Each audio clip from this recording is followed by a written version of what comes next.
Break के बाद स्वागत है आप सभी का हमारे खास बुलेटिन 23 में प्रदेश, 24 में देश देख रहे हैं आप। और अब खास मुलाकात सेगमेंट में हमारे साथ में बातचीत करने के लिए खास मेहमान इस वक्त स्टूडियो में मौजूद हैं। छत्तीसगढ़ के दुर्ग लोकसभा सीट से भारतीय जनता पार्टी के सांसद विजय बघेल जी। बघेल जी, बहुत बहुत स्वागत है आपका। धन्यवाद, बहुत बहुत 23 में प्रदेश और 24 में देश। इलेक्शन बुलेटिन है हमारा। जिन जिन राज्यों में 23 में चुनाव है उसकी संदर्भ में चर्चा करते हैं और 24 में देश के चुनाव है उसके संदर्भ में चर्चा करते हैं। अभी चूंकि छत्तीसगढ़ की बात करें, छत्तीसगढ़ में 2023 की मिशन में दोनों ही पार्टियां लगी हुई हैं। आपकी पार्टी भी लगातार अलग अलग मोर्चे पर बात कर रही है। आदिवासी आरक्षण का एक महत्वपूर्ण मुद्दा इस वक्त है। भारतीय जनता पार्टी हमलावर है। कांग्रेस का यह कहना है कि ऐसी स्थिति के लिए बीजेपी की सरकार ही जिम्मेदार है। क्या कहेंगे सर? ये हमेशा से क्या हितेश जी, बहुत तकलीफ होता है जब जी कांग्रेस पार्टी और कांग्रेस की सरकार जब भी कोई गलती करती है और जब जनता इनके गलतियों पर उग्र होती है तो सीधे सीधे ये हम पर थोप देते हैं, मतलब भाजपा पर थोप देते हैं। कभी पूर्व सरकार पर थोप देंगे, कभी मोदी जी पर थोप देंगे और ये अपने आप को बचाना चाहते हैं। मतलब ये इनकी शुरू से आदत रही है और कांग्रेस की तो आजादी के बाद से, जब से सरकार आई है तब से है। और खासकर अभी तो हद कर दी है ये लोग। अभी जो सरकार है वो तो हद कर दिए हैं, गलती दर गलती, गलती दर गलती करते जा रहे हैं और सबका ठिकरा दूसरे को थोप रहे हैं। एक झूठ को इतनी बार बोलते हैं ताकि वो सच साबित हो जाए, लेकिन सच तो सच है और वो उजागर हो रहा है और लोग उतावले हो रहे हैं उनके खिलाफ में, आक्रोश बढ़ रहा है और उसका परिणाम इनको 2023 में भुगतना पड़ेगा। अगर 2018 की बात करें, 15 साल की सत्ता थी भारतीय जनता पार्टी की और उसके बाद चुनाव हुआ और इतनी बुरी हार हुई कि 15 सीटों पर सिमट गए। वर्तमान स्थिति में 14, एक और जो सीट थी वो भी कम हो गई। अब ये जो 71 से 14 के बीच का अंतर है, इस अंतर को कैसे पाटा जाएगा? इसको लेकर क्या रणनीति या जो बदलाव संगठन में अभी चल रहे हैं भारतीय जनता पार्टी में, क्या इसकी वजह से कुछ एक अलग रणनीति के तहत चल रहे हैं? कैसे इस चुनौती को पूरा करेंगे? 2018 में जो परिणाम आए वो एक दुखद परिणाम था हमारे लिए और उसके बाद से हम धीरे धीरे मजबूत होते गए और अपनी गलतियों को सुधारने में लग गए। निश्चित रूप से हमने कोई गलती की होगी, कोई कमी खामी रही होगी। उसके कारण ही जनता, जो छत्तीसगढ़ की जनता बहुत भोली है, भाली है और जब प्रेम करती है तो सड़कों पे बिठा देती है। जिस तरह हमको 15 साल तक जनादेश दे के भारतीय जनता पार्टी को आशीर्वाद दिया और छत्तीसगढ़ में विकास के एक नए आयाम तय हुए। जिस तरह माननीय अटल जी ने एक भावना रख के और डॉक्टर खूबचंद बघेल जी, अनेक महापुरुषों ने जो सपना देखा था उसकी परिणति दिखने लगी। लेकिन आखिरी 5 साल में कुछ न कुछ हमारे से कमी खामी रही। कार्यकर्ता हमसे नाराज हो गए भारतीय जनता पार्टी के कार्य प्रणाली से और उसके कारण वाकई में इतनी बुरी हार हमारी हुई जी। और आप देखेंगे उसके बाद से माननीय मोदी जी ने एक नया निर्णय लिया और 6 महीने बाद जब लोकसभा चुनाव होना था तो सभी सांसदों को, मैं ये नहीं कहता कि सब सांसद सक्षम थे, उसमें से जीतने वाले बहुत से थे और पुराने लोग भी जीतते, लेकिन एक संदेश देना था मोदी जी को कि हम, अगर आप गलती करोगे तो उसका परिणाम भुगतना पड़ेगा। ये पार्टी को वो सचेत करते हैं, ऐसे हमारे लीडर हैं। और लोकसभा चुनाव में उन्होंने सभी के सभी सीट के प्रत्याशी बदले और उसका परिणाम आया कि 9 सीट हम जीतकर, बहुत ज्यादा वोटों से, रिकॉर्ड वोटों से जीतकर यहाँ पे सांसद लोग आए। और अब उसी से उत्साहित होकर निरंतर हमारे कार्यकर्ता जूझ रहे हैं, लड़ रहे हैं। अनेक प्रताड़ना के बावजूद भी कांग्रेस पार्टी अनेक प्रताड़ना कर रही है। छोटे छोटे बातों में धारा लगाना, उनको जेल में भेजना, हमारे सरपंचों को धारा 40 लगाकर हटाने की धमकी देना, कई के ऊपर तो धारा लगा देना, इस तरह के जो वाकया चल रहे हैं उससे हमारी पार्टी और मजबूत हुई है और उसका संघर्ष हम लोग कर रहे हैं। आप जो कह रहे हैं कि 2018 में हार मिली और 6 महीने बाद 2019 में एक नए प्लान के तहत उतरे, एक नई रणनीति की तरह उतरे और तमाम जितने सिटिंग एमपीज थे टिकट काट दिए गए। क्या इसी तरह की कोई रणनीति 2024 में भी सामने आ सकती है, जहां पर इसी तरह का कोई बड़ा फैसला होगा? चूंकि आप स्वयं उसके दायरे में आएंगे, आप इसको किस तरह से देखते हैं? मैंने पहले ही कहा कि माननीय मोदी जी बहुत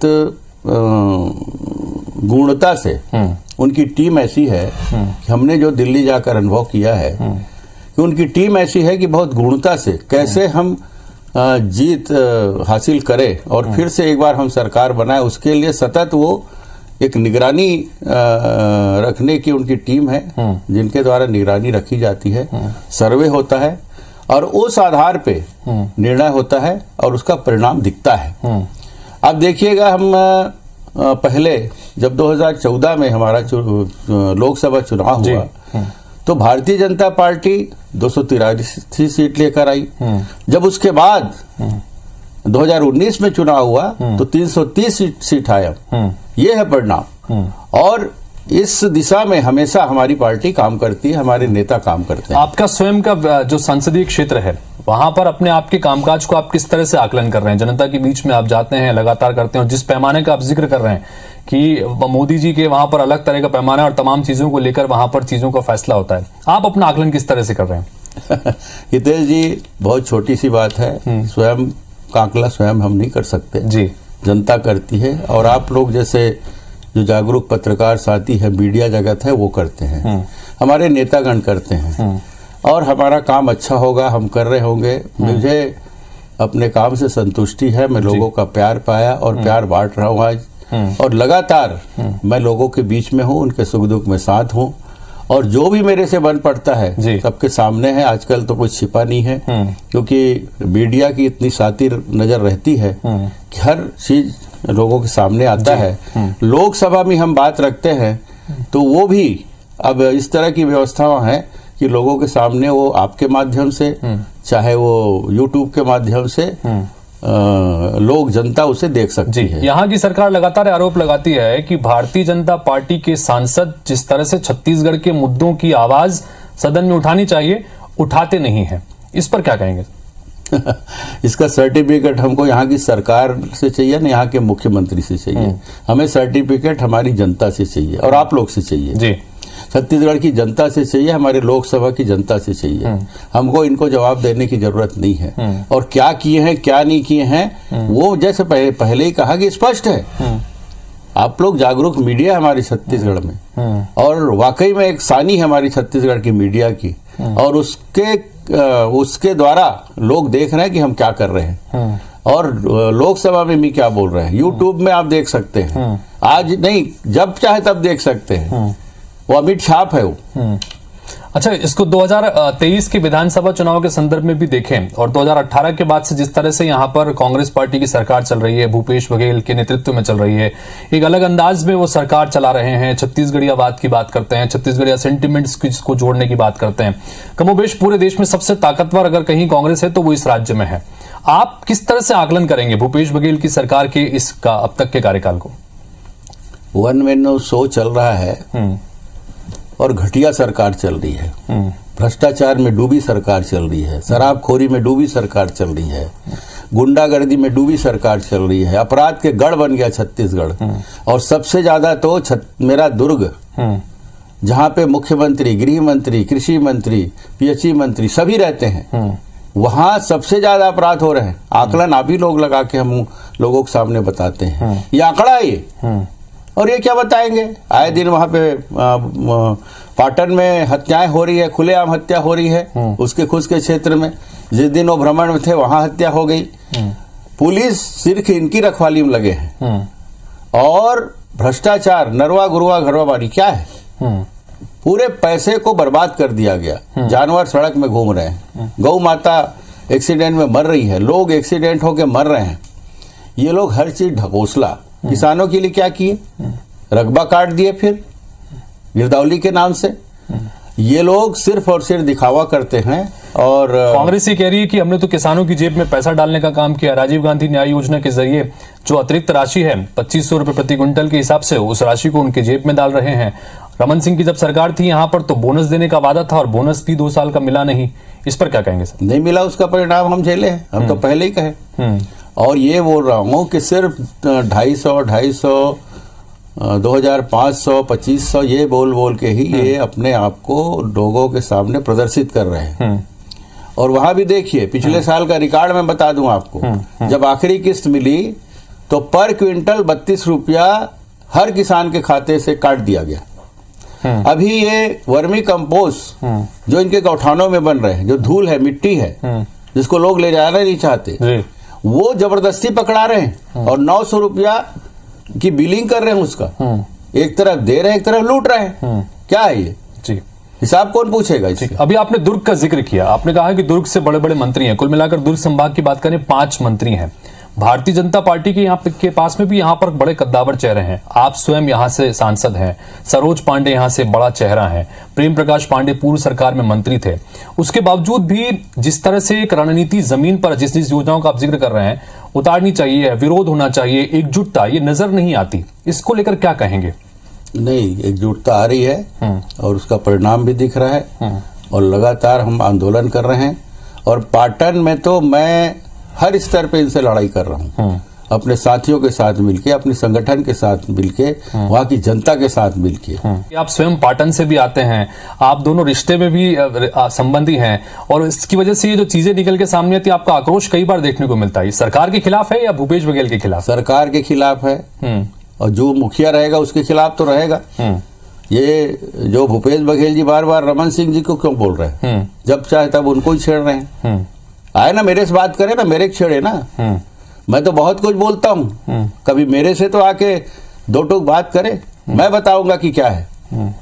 और मैं ये कह रहा हूँ कि चूंकि मैं उसका प्रतिद्वंदी हूँ, पाटन में हम 3 चुनाव उसके साथ लड़ चुके हैं, इसलिए स्वाभाविक है कि मैं उसके खिलाफ बोलूंगा जी। क्यों नहीं बोलूंगा? और ये जो पूरे मंत्री हैं ये मूक दर्शक बने बैठे हैं, अन्याय को भी ये बर्दाश्त कर रहे हैं, इसलिए इनकी गलती है। ये सरकार, ये कांग्रेस के लोग, जो लोग दबे जुबान तो बोलते हैं कि यार बहुत अच्छा नहीं चल रहा है, कैसे करें, क्या करें, मनमानी कर रहे हैं, लेकिन बड़े बड़े दिग्गज कहलाने वाले जो मंत्री है ना, जो कल बहुत बड़े बड़े अपने 30 मार्क का करते थे, आज क्यों मौन है, क्यों चुप है? इसलिए इनको बोलना पड़ता है। तो कांग्रेस पार्टी तो दावा कर रही है कि हम लोग पिछली बार 71 सीट जीते, इस बार हम 75-80 सीट जीतेंगे। मैं दावे के साथ कह रहा हूं, जो रिजल्ट 2019 में था, 2018 में था, 67 सीट ये लाए थे, 15 सीट हम लाए थे, उल्टा रिजल्ट होगा। आज की तारीख को आप लिख लीजिए जी। 2023 में आपने कहा कि उल्टा रिजल्ट होगा। 2023 और 24 दोनों के लिए क्या लक्ष्य तय किया है पार्टी ने भी, आपने स्वयं ने भी, और आपकी खुद की रणनीति और खुद की भूमिका इसमें आप किस तरह से देख रहे हैं?